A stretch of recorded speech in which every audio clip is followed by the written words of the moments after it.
Hey guys, just wanted to show you this letter that I found in one of my files from 2007. And it's from a guy who I won't say his name, but he basically explained in the first few pages that he'd been on drugs, he'd been in prison, been in hospital, had all sorts of health problems.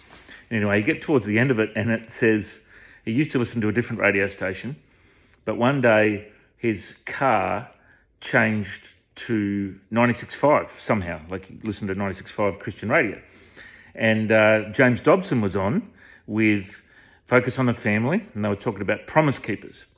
And he listened and it really spoke to him. And he said it really impacted his life, and I'm just skimming through the letter here. And he then started to pray and seek God. He started listening to 96.5 and he loved it. He said that he won a CD from 96.5, and he got to go to a long lunch with Liam and Helen, who were doing the breakfast show at the time. And then it just explains how his life was transformed. And then he heard that they were looking for a building.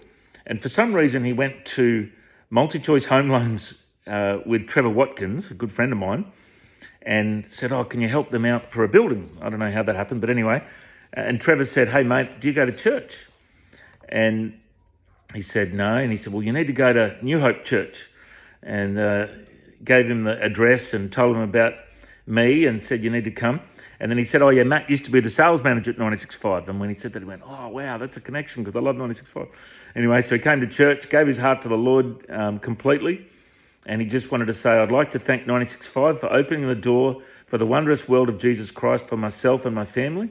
I'd like to thank you and your staff at New Hope Church for continually spiritually uplifting us on a daily basis with your church. I would also like to pray that your work for the people of Brisbane continues and multiplies tenfold. Thanks and God bless." Signed. That's from 2007. I just thought, wow, God is on the move.